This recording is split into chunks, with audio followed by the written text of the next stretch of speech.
All right, we got to go over this. It's a bit of breaking news here. The Masters has released a statement that many have been waiting to hear for clarity on. So going back, we know with the majors, we wanted to see whether LIV golfers were going to be able to compete. We know that LIV golfers have been pleading their case. And of course, keep in mind, the majors are not part of the PGA Tour. So just because you're suspended from the tour doesn't necessarily mean you're suspended from the majors. So the majors have to make their own independent statements. And we finally got one from the Masters. So we're going to read that to you here. But the big takeaway is, and spoiler alert, LIV golfers will be in the field. And let's talk about why, because the Masters... we figured it was going to happen. At this point, we were speculating it's still probably most likely they're going to be there. Yeah, we were waiting on that statement to see what was going to be said, because it was whether they were going to, take an equal type of path of the PGA Tour or not. Here's the interesting part, though. In the statement, they do still take a bit of what I believe is a dig at LIV. Okay. And you guys tell me what you think, but let's go through this statement. First, they said, from its inception in 1934, the purpose of the Masters tournament has been to benefit the game of golf. Each April, the Masters assembles the world's leading golfers to compete for the green jacket and a place in history. It provides a stage for fans to experience dramatic moments of competition and at the highest level, and promotes the sport domestically and abroad. Now, remember, one little sidebar here, a lot of the players, and we heard even like John Rahm and some of the other guys talking about this, saying that if it's not the world's top golfers in the field, then he thinks that that's a mark, and many have said this, it's a mark against the tournament of saying you're not bringing the best talent. Right. So I think a lot of people said if it's going to be a major, it's got to be all the best no matter where they play. But continuing that, the statement says, through the years, legends of the game have competed and won at Augusta National Golf Club. Champions like Gene Sarazen, Byron Nelson, Ben Hogan, Sam Snead, Arnold Palmer, goes through this whole list of names. Tiger Woods, of course.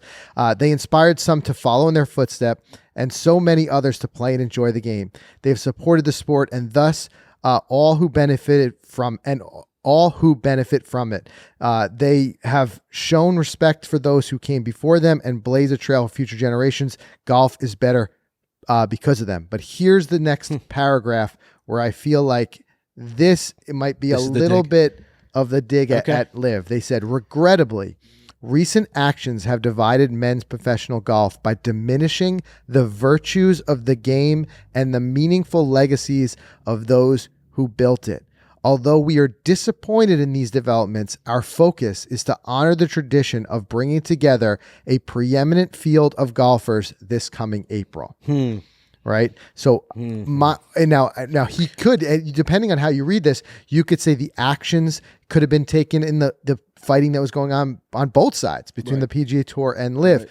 The way I'm kind of reading this, it feels like it's the LIV shakeup that they're referencing, but you guys can weigh in the comments, let us know what you think. But here's where the rubber meets the road. They said, therefore, as invitations are sent this week, we will invite those eligible under our current criteria to compete in the 2023 Masters tournament. As we have said in the past, we look at every aspect of the tournament each year, and any modifications or changes to the invitation criteria for future tournaments will be announced in April. To me, that then is saying we're saying we're going to keep everything the way it is under the current criteria. However, we're leaving the door open to make changes. So that tells you we will see the LIV golfers, but it means this might be their last one. Might be their last one, right? And they finalize this with saying, we have reached a seminal point in the history of our sport. At Augusta National, we have faith that golf, which has overcome many challenges through the years, will endure again. And then they included a list of those currently eligible for invitation. And that list, of course, includes the LIV golfers, such as we've got Bryson DeChambeau on here. We've got Cameron Smith on here. So they've qualified, they're in. Now, keep in mind, one qualification is World Golf Rankings, right? So unless LIV gets World Golf Rankings, there might be some people who under this current criteria start to fall out of an invitation status. There's other ways, of course, to be invited, but past champions and winners of other majors are invited. So as these majors include LIV golfers, it's going to be even more of a premium for guys like Cam Smith to win another major to keep punching his ticket to future. But I think reading between the lines here, I think that maybe with a little bit of a skeptical eye, it feels like this is the way the Masters saying that they're not fully supportive of LIV, but they want to bring the best field together.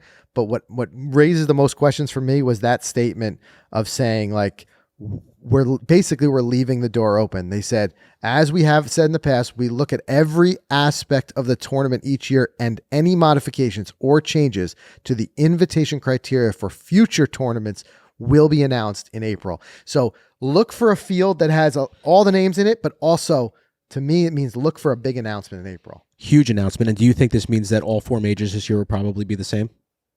I think because at this point, because also the Open Championship, I believe earlier said that they're going to have the same criteria. So I think as these start to check the boxes, I think all the majors, I highly doubt you'll see just one major stand out and say, no, we're not allowing it. Right. Especially now with Augusta's announcement. Right. And I think the U.S. Open, again, it prides itself on being an open and there's qualifiers. I would even say that if a LIV guy had to go through the qualifying process and went through they almost have to let him in. It'd be taking a bigger stance to not. So for right now, I'm sure there's a huge sigh of relief from the LIV side of things and for the fans of the players who are on LIV who want to see them competing for the green jacket. There's I'm sure a very big sigh of relief, but it just makes me wonder how much longer that will last based on what they said there. So you guys tell us what you think in the comments, but big breaking news just hit our desk right now and had to jump in the booth and talk about it. This is a wild one.